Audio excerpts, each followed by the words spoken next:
y'all, welcome back. Today I'm sharing my quarantine spring reading list, so grab a chair and let's get cozy.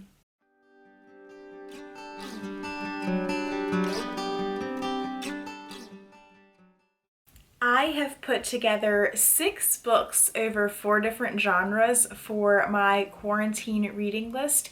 Here in Virginia, the governor has stated that we are staying at home until June 10th, and currently it is the first week of April. So I'm going to be at home quite a bit, so I'm trying to find things to do besides just binge watch Netflix and Hulu and whatever else I come up to watch with on TV. So I want to just get into reading some more. I haven't read in quite a while. I think the last book that I read was in February, I believe. So I want to get back into reading some. Let's get on into the reading list.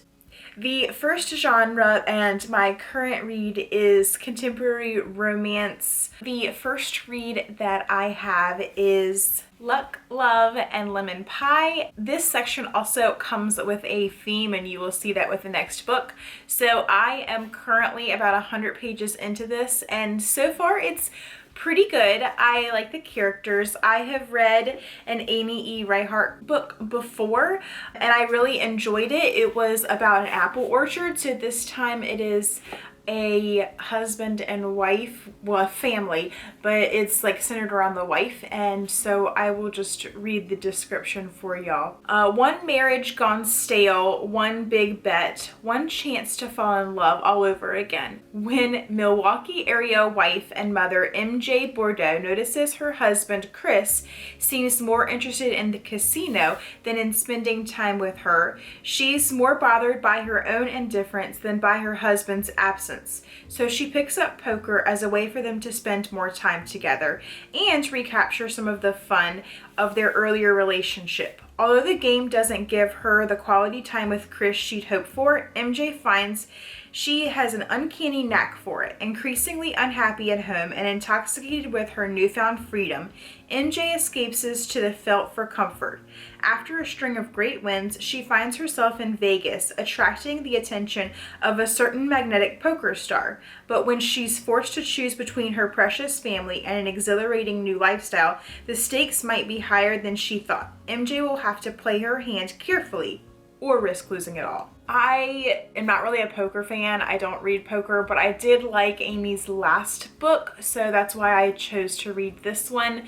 And so far, it's, like I said, it's pretty good. So I'm hoping that it's going to end up good as well. It sounds like MJ's going to have to make a decision, and I can't wait to figure out what it is. That is my current read.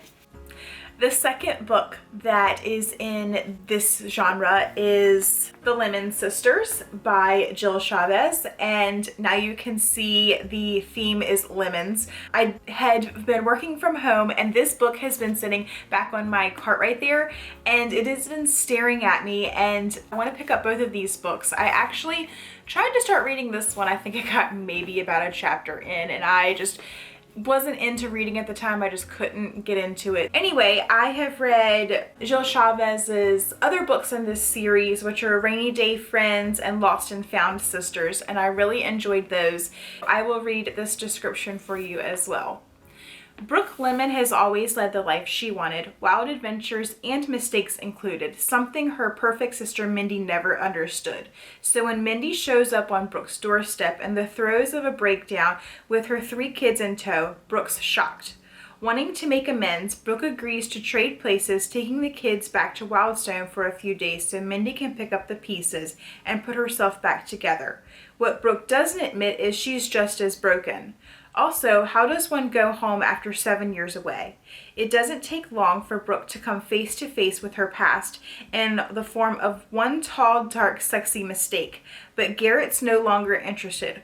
Only his words don't match his actions, leaving Brooke feeling things she shoved deep. Soon the sisters begin to wonder, are they lemons in life? In love? All they know is that neither seems to be able to run far enough to outpace her demons.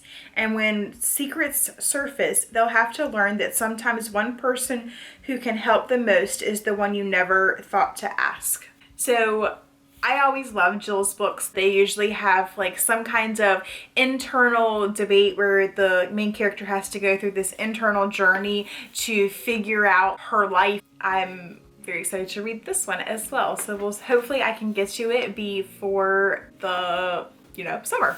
The second category is fantasy. I typically don't read fantasy, but I really wanted to read these two books. I'd heard so much about them, and so these are my two fantasy picks for this spring. The Starless Sea by Erin Morgenstein is my first book. This is actually was a Christmas gift from Texan because I requested it, and I also didn't realize how thick this book is. It is a very big book. One other thing that I really like about it is typically you see like the dust cover, but I really love the actual hardcover as well as the inside of the book. I just think that the actual hardback part of it is really beautiful as well. I can't wait to get started in this one, and I will put the dust cover on and read the description for you. Far beneath the surface of the earth, upon the shores of the Starless Sea, there is a labyrinth collection of tunnels and rooms filled with stories. The entryways that lead to this sanctuary are often hidden, sometimes on florist floors, sometimes in private homes, sometimes in plain sight. But those who seek will find. Their doors have been waiting for them.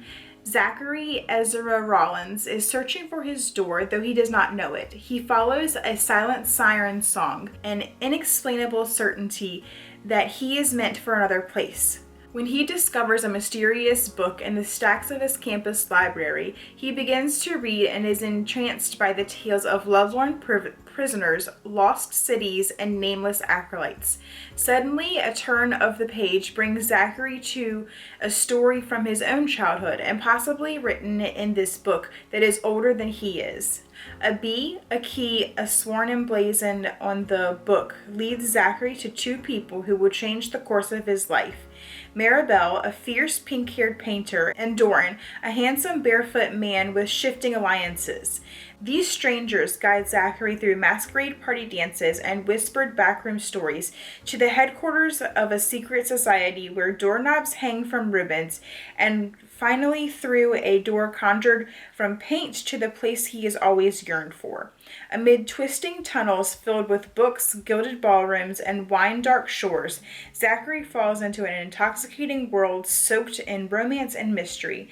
A battle is raging over the fate of this place, and though there are those who would willingly sacrifice everything to protect it, there are just as many intent on its destruction. As Zachary, Maribel, and Doran venture deep into this space and its histories and myths, searching for answers and one another, a timeless love story unspools, casting its spell of pirates, painters, lovers, liars, and ships that sail upon the Starless Sea. I read The Night Circus by Erin Morgenstein, and I absolutely loved it. So I'm really hoping that this lives up to The Night Circus. I hope and I pray. It just sounds so good. That is the first fantasy book. My second fantasy book that I chose for this month was actually one that I bought based on Bookstagram because everybody and their mother was talking about this back in the fall. So it is The Ninth House by Leigh Bardugo. I got this from Book of the Month when it came up and was available. But like I said, everybody has been talking about this, so I can't wait to read it, and I will read you this description for this one. Galaxy Alex Stern is the most unlikely member of Yale's freshman class. Raised in the Los Angeles hinterlands by a hippie mom, Alex dropped out of school early and into the world of shady drug dealer boyfriends, dead-end jobs, and much, much worse. In fact, by age 20, she is the sole survivor of a horrific unsolved multiple homicide. Some might say she's thrown her life away. But at her hospital bed, Alex is offered a second chance to attend one of the world's most prestigious universities on a full ride. What's the catch and why her? Still searching for answers, Alex arrives in New Haven, tasked by her mysterious benefactors with monitoring the activities of Yale's secret societies. These 8 windowless tombs are well-known haunts of the rich and powerful, from high-ranking politicos to Wall Street's biggest players. But their occult activities are more sinister and more extraordinary than any paranoid imagination might conceive.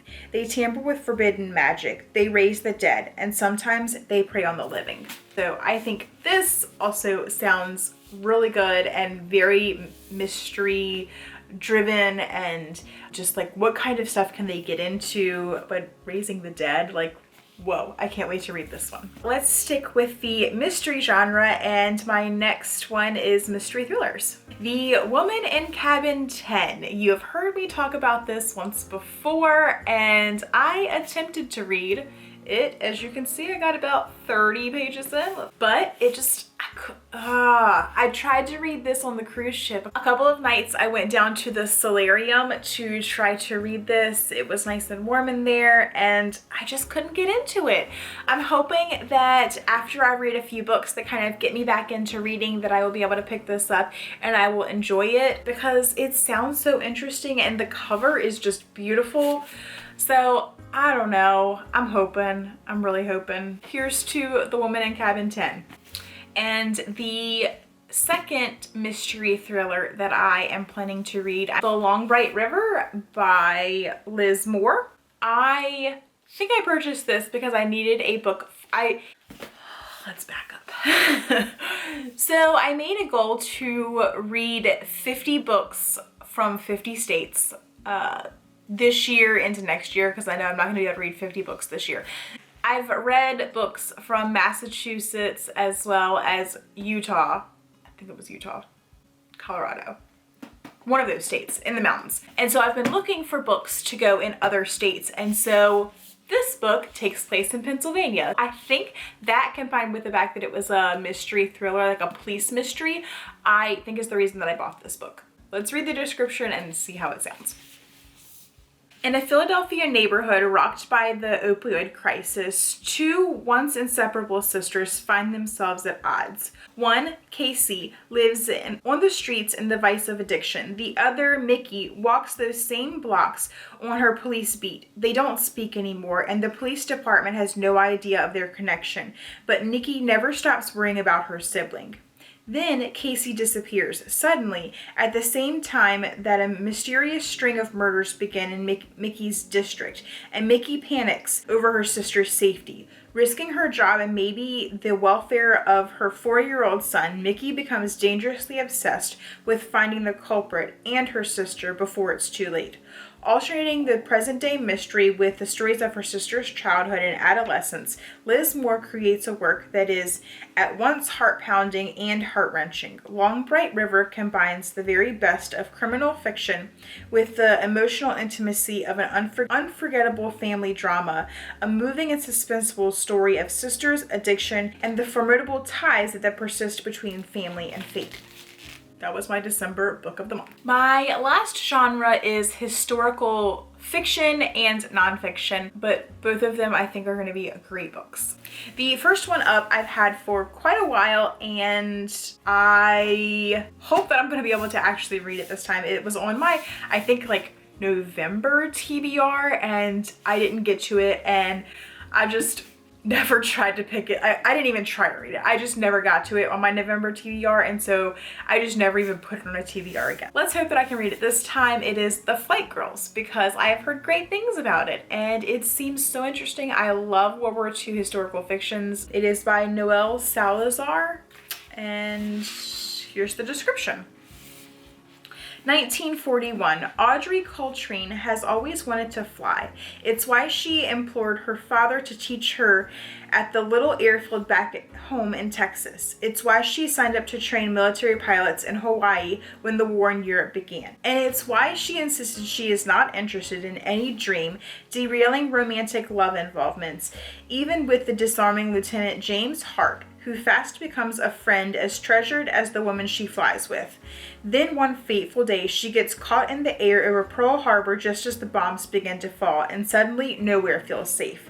To make everything she's lost count for something, Audrey joins the Women's Air Force Service Pilots program. The bond she forms with her fellow pilots reignites a spark of hope in the face of war, and, especially when James goes missing in action, give Audrey the strength to cross the front lines and fight for everything she holds dear. Shining a light on a little-known piece of history, The Flight Girls is sweeping portrayal of women's fearlessness in the face of adversity and the power of friendship to make us soar. This sounds like it's going to be amazing. I can't wait to read this one. And my last book is a historical nonfiction. I tried to read this many years ago and just didn't get through it. I don't think I was really that into reading at the time, but I had some friends who were reading it. So I went back and I bought a copy. But anyway, it is The Astronaut Wives Club by Lily Koppel.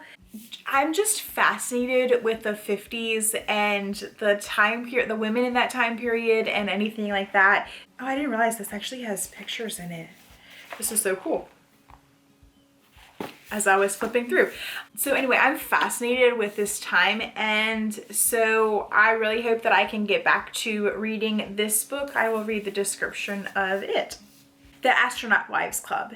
As America's Mercury 7 astronauts were launched on death-defying missions, television cameras focused on the brave smiles of their young wives. Overnight, these women were transformed from military spouses into American royalty.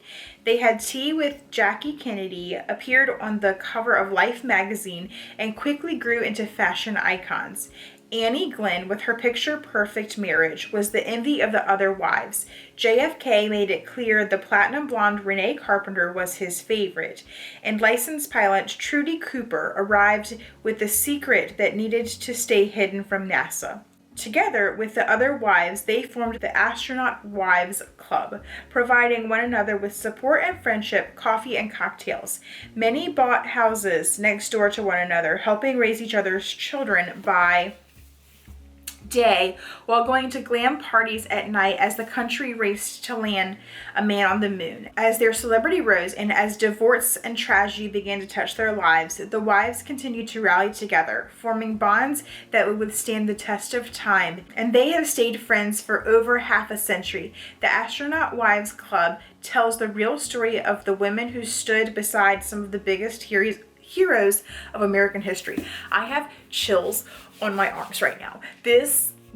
I just can't wait to read this book. I think this time I'm going to be really into it, as well as I think now there is a TV series based on this story, like the actual women, the book, the story, everything. So I'm hoping to read the book before I go and find the TV series and get like dived into that. But those are the books that I am reading for the spring and our quarantine, and hopefully I can get through all of them before the quarantine is lifted and we are able to go out and enjoy the beautiful outdoors again. Thanks for watching. I will see y'all again soon. Bye guys.